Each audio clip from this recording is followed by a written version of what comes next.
दोस्तों नमस्कार, मैं हूँ विनीता यादव। जिस तरह से इस वक्त देश की राजनीति में जाति ने अपनी बहुत बड़ी जगह बना ली है और जाति के आधार पर चुनाव होने की वजह से बड़ी परेशानियां सामने आ रही हैं। उसकी वजह से बीजेपी काफी ज्यादा दिक्कतों का सामना करने पर कर रही है और उसी के चलते धर्म की एक लकीर को बड़ा करने की कोशिश भी कर रही है। ऐसे में आरएसएस के नेता जो है दत्तात्रेय होसबोले जो है, वो ये बात का जिक्र कर रहे हैं कि कैसे जाति की परेशानी जो है वो और ज्यादा बढ़ चुकी है और जाति पर लोगों को नहीं जाना चाहिए। अब ये सीधा सीधा जाति पर नहीं जाने वाली बात जब आरएसएस कर रही है, तो जाहिर सी बात है कि ऐसे में याद आता है कि कैसे धर्म की बात को उन्होंने बड़े स्तर पर बढ़ाया है और उसी को मुद्दा बनाया है। आइए बात करते हैं राजीव जी से। वरिष्ठ पत्रकार है राजीव जी के साथ कई बार कई अहम मुद्दों पर चर्चा कर चुके हैं। मैं थोड़ा सफर में यहाँ पे हूँ और वो थोड़ी दिक्कतें हैं, माफ कीजिएगा उसके लिए। राजीव जी, ये आरएसएस का कहना कितना सही आपको लगता है, जो आज जाति के आधार पर वोट नहीं करने की बात कर रही है या जाति को दरकिनार करने की बात कर रही है आरएसएस? महाराष्ट्र की जब तक हम बात करें तो महाराष्ट्र में कास्ट जो है एक बहुत मेजर फैक्टर प्ले करेगा इलेक्शंस में, और वो दिखती सी बात है। अब जहां तक आपने जाति की बात की और आरएसएस का जो कहना है, तो यहां एक सीधी सी बात यह है कि कांग्रेस जो एक मेजर चैलेंज दे रही है या एक मेजर इशू जो पड़ रहा है इस समय बीजेपी के सामने, वो है कास्ट सेंसस का मुद्दा। और एक कास्ट सेंसस को लेकर लोकसभा चुनावों में भी हमने देखा कि किस तरह से बीजेपी लेड जो अलायंस है उसको मुंह की खानी पड़ी थी, और अब वही कास्ट सेंसस का मुद्दा जो है कांग्रेस फिर जोरों से उठा रही है, और वही एक बार फिर वो दोबारा एक चैलेंज इनके सामने है, बीजेपी के सामने।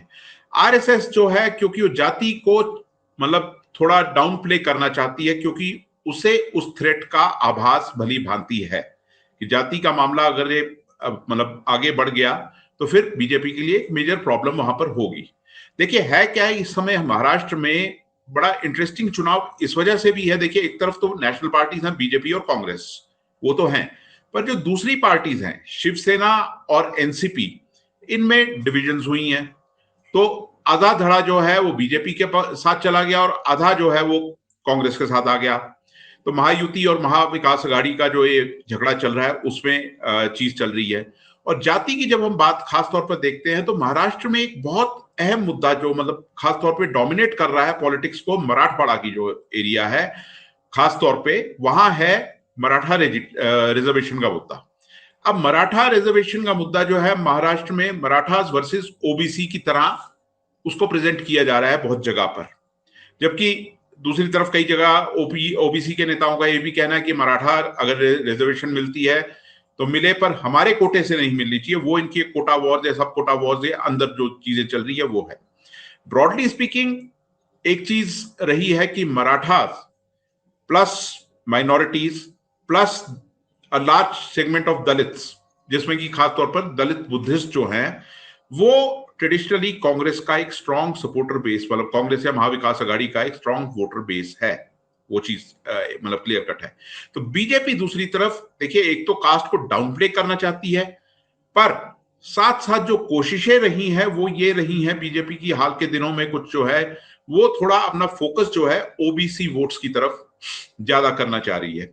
और हरियाणा का एक्सपीरियंस जो है उसको कहीं ना कहीं वो दोहराने की कोशिश भी की जा रही है महाराष्ट्र में, कि ओबीसी वोटर्स पे आप ज्यादा फोकस करिए। और फिर साथ में बीजेपी के पास देखिए एक इनकी गेम प्लान का एक वो कॉम्बिनेशन रहता है, communal polarisation plus caste factors, caste polarisation जहां पर जितना सूट करे।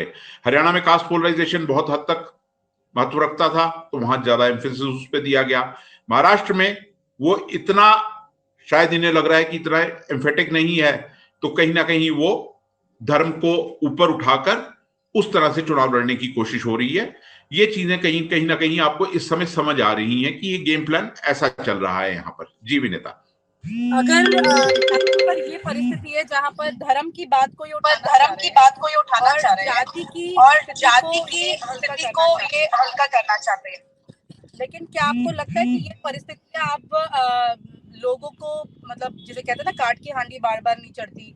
क्योंकि उत्तर प्रदेश में और उत्तराखंड में वहां पर राइट्स हो रहे हैं, दंगे हो रहे हैं, और उसका असर महाराष्ट्र पर डालने की कोशिश की जाए, क्योंकि आपको याद होगा जब पहले भी ऐसा हो चुका है कि कर्नाटक में हिजाब का जब मुद्दा आया, चुनाव यहाँ पे था और मुद्दा वहां उठ रहा था और उसका असर भी होने लगा। तो ये तो बीजेपी का टेस्ट एंड ट्राइड फॉर्मूला है जिसको बार बार ट्राई करती रहती है और उससे कुछ कुछ फायदा होता है। लेकिन लोकसभा चुनाव में नहीं हुआ था, वो एक अलग चीज है।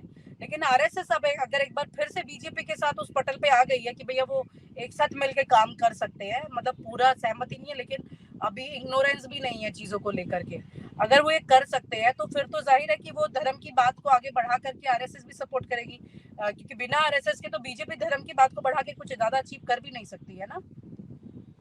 तो जहां तक आपने कहा ना आरएसएस की वो धर्म की बात को डेफिनेटली वो आगे बढ़ाने की कोशिश, और दूसरा जो जहां तक मुझे इंफॉर्मेशन मिल रही है वो ये है कि आरएसएस कुछ एक ब्रॉड बेस्ड कंसल्टेशन के रूप में लोगों तक पहुंचना आरएसएस का जारी है इस समय। तो वहां फिर बात आरएसएस की वही आती है कि धर्म प्रधान पहली चीज, दूसरी चीज गुड गवर्नेंस और ये सब नैरेटिव्स जो रहते हैं इनके वैसे चलते हैं। फिर आपने बात की, देखिए जो यूपी चुनाव के बाद हमने एक चीज देखी थी, खासतौर पे यूपी का चुनाव, पंजाब का चुनाव हुआ, देखिए दो स्टेट्स जहां पर दलित पॉलिटिक्स काफी डोमिनेट करती थी, और उसके बाद लोकसभा का चुनाव आया। तो एक तो ये हुआ कि बहुजन समाज पार्टी जैसी पार्टी एक डेसिमेट होने के बाद ऐसा हुआ कि एक सवाल ये खड़ा हो गया था कि क्या वो दलित पॉलिटिक्स उस तरह की रही है या नहीं रही है। देखिए वो चीजें जो हैं वो स्टेट स्पेसिफिक होती हैं अलग अलग जगह पे। महाराष्ट्र में एक चीज का आपको ध्यान रखना होगा कि महाराष्ट्र में खासतौर पर जहां हम दलित पॉलिटिक्स की बात करें तो दलित बहुत असर्टिव भी है महाराष्ट्र में। महाराष्ट्र में दलित आइडेंटिटी, दलित असर्शन बहुत बड़े पैमाने पे आपको देखने को मिलती है। वो वैसा माहौल नहीं है कि जिस तरह यूपी और बाकी स्टेट्स में है। अच्छा, दूसरी बात आपने कहा कि ये जो कम्युनल पोलराइजेशन, देखिए कम्युनल पोलराइजेशन की जो हरकत हो रही है, जहां तक मतलब मुझे खबरें मिलती हैं वो ये है कि कम्युनल पोलराइजेशन को एक पीक पर ले जाने की कोशिश हो रही है। क्यों? क्योंकि ना सिर्फ महाराष्ट्र बल्कि बाकी जगह पर भी बाई इलेक्शंस हैं, और उन बाई इलेक्शंस को लेकर भी अच्छी खासी चिंता है। देखिए होता क्या है कि एक बार एक ट्रेंड अगर ये शुरू हो जाए ना तो उसको फिर कर्टेल करना बहुत मुश्किल होता है। तो ये जो लोकसभा में हुआ उस स्लाइड को रोकने के लिए एक कोशिश ये भी हो रही है, और फिर जैसा कि मैंने कहा कि ये एक हेडी मिक्स है। आप शुरू होते हैं धर्म से और फिर उसको कास्ट पर भी ले जाते हैं। तो धर्म के अंदर फिर वो आप सीधे देखिए ना, ये जो लार्जर गेम प्लान है हिंदुत्व फोर्सेस का, वो यही है कि आप ब्रॉडर हिंदू फ्रेमवर्क के अंदर आप सबको लाने की कोशिश करते हैं, पर फिर जब एक्चुअल आपकी जो फंक्शनिंग होती है फिर वहां पर जातिवाद भी आपको देखने में मिलता है। तो वो अपने कन्वीनियंस के हिसाब से ये सिर्फ करना चाह रहे हैं। हाँ, दूसरी तरफ जो ये डिमांड है कास्ट सेंसस की, ये कहीं ना कहीं बहुत बड़े तरीके से रैटल किया हुआ है इसने पूरे, मतलब बीजेपी को नेशनल लेवल पे भी किया हुआ है और स्टेट्स में भी किया हुआ है जहां पर चुनाव की बात आ रही है। तो कास्ट सेंसस को लेकर हाँ डेफिनेटली उसको कहीं ना कहीं स्टेम करने के लिए इस तरह का नैरेटिव अब बनाने की कोशिश हो रही है। जी, एक जैसे आप कह रहे कि ये धर्म का बार बार कोशिश कर, आज जो है वो बार बार अपोजिशन भी इस बार ये बताने की कोशिश कर रहा है कि कैसे धर्म जो है वो एक एब्सोल्यूट प्लानिंग है। जैसे अखिलेश यादव ने और दैनिक भास्कर की अगर खबर देखे उत्तर प्रदेश में, तो उसमें साफ बताया गया कि कैसे पुलिस को दंगा करने के लिए छूट दी जा रही थी, दंगाइयों को पुलिस दे रही थी। ये साथ साथ कई वीडियो भी सामने आ गए जिसमें दंगाई और पुलिस वाले साथ साथ चल रहे हैं, साफ दिखाई दे रहा है। मतलब इतना इतना टेक्नोलॉजी से ओपन हो रही है ये स्टोरी, साफ है सामने। लेकिन उसके बावजूद भी एक माइंडसेट है जिसे अभी भी कोई ये लोग तोड़ नहीं पा रहे हैं। ये लोग अभी भी कोशिश नहीं कर पा रहे हैं कि कैसे बीजेपी के इस बार बार काट की आंधी चढ़ने वाली आंधी को फोड़ सके। मतलब विपक्ष को इसके लिए एक अलग तरह की मेहनत करनी पड़ेगी ऐसा लगता है, जबकि लोकसभा चुनाव इसमें अपने आप में एक बहुत बड़ा एग्जाम्पल रहा है। बावजूद इसके क्यों हो रहा है ऐसा? देखिए जैसा आपने कहा कि ये एक्सपोज भी हो रही हैं चीजें, वो चीज है, पर एट द सेम टाइम देखिए दो चीजें यहां पर एक बड़ी मजेदार हैं हिंदुस्तान में। एक तो ये है कि जब हम कार्ल मार्क्स की बात करते हैं, जब वो कहते थे कि religion is the opium of the masses, उसी कार्ल मार्क्स को ये बीजेपी आरएसएस ने बिल्कुल सही ठहराया है उस एक्सपेरिमेंट को बार बार करके, और उससे अपना फायदा लेकर भी। एक तो ये चीज है। दूसरी बात आपने जो कही कि ऑपोजिशन को मेहनत करने की जरूरत है, बिल्कुल जरूरत है। आपने जो एक्सपोजेस की बात की, जो एक्सपोजे की बात की, वो है उत्तर प्रदेश का। अब ऑपोजिशन जो है किस तरीके से इन चीजों को ट्रांसलेट करती है टू अ कॉमन वोटर, किस तरीके से उस लेवल तक लेकर जा सकती है या जाने की कोशिश करती है और कैसे प्रयास उस तरफ होते हैं, यह समझना बहुत जरूरी है। महाराष्ट्र में भी देखिए कुछ महीनों से कम्युनल इंसिडेंट्स हुए हैं और वो मतलब प्ले अप भी वैसे ही होते हैं, वो जानबूझकर प्ले अप भी किए जाते हैं ताकि एक जगह जहां इंसिडेंट हुआ है वहां पर तो जो हुआ सो हुआ, फिर अपना एक एम्बेडेड मीडिया होता है, उसके थ्रू नैरेटिव्स घड़े जाते हैं, फैलाए जाते हैं और लोगों में पहुंचाए जाते हैं ताकि वो इनसिक्योरिटी का माहौल वैसा रहे। अब इस समय बीजेपी या ये जो महायुति है ये बैकफुट पर क्यों है, एक तो ये समझना जरूरी है ना कि एक तो जिस तरीके से वहां पर एक इलेक्टेड गवर्नमेंट को डिस्टेबलाइज करके गिराया गया और उसके बाद तमाम जो खेल हुआ वहां पर, फिर लोगों के मन में सवाल ये है कि आपने एकनाथ शिंदे को आगे बना दिया और आप तैयार हो गए to play the second fiddle, वो एक मुद्दा रहा। फिर कुछ सीधे सीधे नाराजगी जो है प्राइम मिनिस्टर नरेंद्र मोदी और जिसको हम कहते हैं कि गुजरात लॉबी के खिलाफ है, क्योंकि कुछ डेवलपमेंटल प्रोजेक्ट्स जो हैं वो गुजरात की तरफ डाइवर्ट किए गए, लोगों में इस चीज को लेकर बहुत अच्छी खासी नाराजगी है। अच्छा, उसके बाद ये मराठा जो फैक्टर है ये तो चल ही रहा था और पीछे जो शिवाजी के स्टैचू का मामला आया, वो जो हुआ वो चीजें, और जो देखिए ये चीजें जो होती है ना चुनाव के आसपास होती हैं तो बहुत बड़ा एक सिग्नल लेकर जाती हैं, तो उन सब चीजों को लेकर एक मतलब जो रूलिंग पार्टी है वो तो बैकफुट पर है, पर उसके साथ फिर आप देखें कि यहां पर इस समय एक अग्रेरियन जो डिस्ट्रेस है वो भी आपको साफ नजर आ रहा है। महाराष्ट्र बहुत बड़ा मतलब प्रदेश है और हम ज्यादातर जो मेन स्ट्रीम मीडिया में खबरें हम पढ़ते हैं, किसकी पढ़ते हैं, हम बॉम्बे की पढ़ लेते हैं, पुणे की पढ़ लेते हैं, थोड़ा बहुत नागपुर पढ़ लेते हैं, पर बाकी डिस्ट्रिक्ट्स में क्या हो रहा है, क्या हालात हैं वहां किसानों के, और वो अच्छे नहीं है।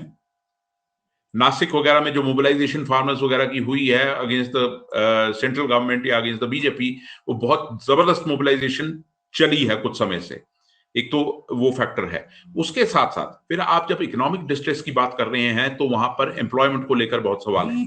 आप ये सोचिए कि कोई भी कम्युनिटी रिजर्वेशन को लेकर क्यों इतना बवाल खड़ा हुआ है इस समय हिंदुस्तान में, उसका कारण क्या है? रिजर्वेशन मींस क्या? आप देख रहे हैं जॉब्स की तरफ, आप देख रहे हैं अपनी इकोनॉमिक सिक्योरिटी की तरफ, और इकोनॉमिक सिक्योरिटी कहां आती है? जब आपकी सरकारें फेल होती हैं वहां डिलीवर करने के लिए, वहां पर वो चीज है। अच्छा, अब तो स्टॉक मार्केट भी बहुत वोलाटाइल है, उसको लेकर भी चिंताएं बहुत हैं। और हमारे यहाँ मैन्युफैक्चरिंग सेक्टर, देखिए महाराष्ट्र एक ऐसा स्टेट है जहां पर मैन्युफैक्चरिंग बहुत बड़े पैमाने पर रही है। अब मैन्युफैक्चरिंग सेक्टर को जब मार पड़ रही है तो वो एक और फैक्टर है जो इसमें एड ऑन होता है इकोनॉमिक डिस्ट्रेस को लेकर। तो इकोनॉमिक डिस्ट्रेस को आप कैसे मैनेज करते हैं? तो उसको आप कहीं पे धर्म का जामा पहनाते हैं और कहीं पर उसको कास्ट की तरफ मोड़ देते हैं।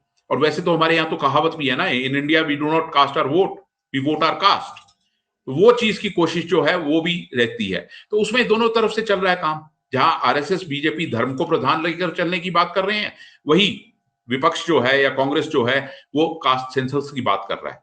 पर मूल मुद्दे जो हैं जिससे लेकर मतलब चुनाव होना चाहिए या लोगों के मन में है वो मुद्दे, पर कई बार क्या होता है कि धर्म ओवरराइड कर जाता है, कास्ट कंसर्न्स ओवरराइड कर जाते हैं, तो फिर ऐसी जो है परेशानियां मतलब वो डायमेंशन बदल जाती है पूरे चुनाव की। आपको क्या लगता है कि महाराष्ट्र का, क्योंकि एक ऐसी स्टेट है जहां इसका बहुत बड़ा इम्पैक्ट होता है और धर्म का तो बहुत ही ज्यादा होता है, वहाँ की कास्ट इक्वेशन को लेकर के चले या धर्म की इक्वेशन को लेकर चले, महाराष्ट्र किस लिहाज से ज्यादा चैलेंजिंग हो सकता है इलेक्शन में, किस पार्टी के लिए? मतलब कितना कास्ट चल पाएगी वहाँ पे या कितना धर्म चलेगा, उसी से पता लग जाएगा कि कौन सी पार्टी जो है यहाँ पर ज्यादा फायदे में रह सकती है। क्या आपको ऐसा लगता है? एक चीज आप समझिए, महाराष्ट्र जो है खासतौर पर बॉम्बे जो है इस कंट्री का इकोनॉमिक कैपिटल है। फंडिंग्स की बात जहां तक आएगी तो कोई भी पार्टी जो है वहां पर अपना वर्चस्व चाहती है इस स्टेट में, एक तो ये चीज है। महाराष्ट्र बहुत बड़ा स्टेट भी है। बीजेपी के लिए चैलेंज ये है कि जो 48 में से 31 सीटें हारे थे लोकसभा चुनाव में, एक बहुत बड़ा सेटबैक था बीजेपी के लिए। तो बीजेपी ये भरपाई वही जो है ना एक रिलीजन और उसके अंदर थोड़ा सा कास्ट को मैनेज करते हुए और उसमें भी ओबीसी के ऊपर ज्यादा फोकस करते हुए उसको जीतने की कोशिश में है। कांग्रेस दूसरी तरफ जो है कास्ट के लाइंस पे फोर्सेस को इकट्ठा करना चाहती है, खासतौर पे आपका मराठास, दलित्स, माइनॉरिटीज ये जो कास्ट है इनको इकट्ठा करना चाहती है। कांग्रेस के लिए सबसे बड़ा चैलेंज है कि ये जो रिलीजियस जो एक नैरेटिव आता है उसको कैसे डिबंक किया जाए, कैसे लोगों के पास जाकर असली मुद्दों पर बात की जाए। बीजेपी के लिए चैलेंज ये है कि आप ऑलरेडी एक बैकफुट पर हैं, आपकी सरकार वो डिलीवर नहीं कर पाई जिसकी, देखिए पहले मतलब आप अपने लेवल पे तो कुछ कर नहीं पाए, तो क्योंकि आपने एक सरकार को डिस्टेबलाइज किया और फिर आप डिलीवर करने की कोशिश हो काफी की इन्होंने पिछले कुछ, देखिए जब चुनाव अनाउंस हुआ उससे पहले बीजेपी ने कई कॉरपोरेशंस बनाई जातियों के आधार पर, वो एक फैक्टर है। और इवन मदरसा टीचर्स की सैलरीज को लेकर सैलरीज बढ़ाने तक की बात की, जो कि बीजेपी के लार्जर नैरेटिव में कहीं नजर नहीं आती ये चीजें, और ये कन्वीनियंटली दबाई भी जाती हैं कई जगह पे। पर ये तमाम कोशिशें बीजेपी की तरफ है। बीजेपी को एक बीट करना है अपना जो एक तो स्टैंप है कि आपने एक अच्छी भली सरकार को डिस्टेबलाइज किया, और उसके बाद किस तरीके से आपके developmental projects means employment again, और इकोनॉमिक बेनिफिट्स ऑल्सो, जिनको आपने गुजरात की तरफ डाइवर्ट किया, वो एक इशू है। तो ये दोनों पार्टीज के लिए इस तरह के चैलेंजेस सामने साफ नजर आ रहे हैं इस समय। और आप हमसे जुड़े रहने के लिए सब्सक्राइब करें YouTube पर, फॉलो करें ट्विटर पर और लाइक करें Facebook पर। और ज्यादा जानकारी के लिए आपको टाइप करना होगा सिर्फ न्यूज नशा।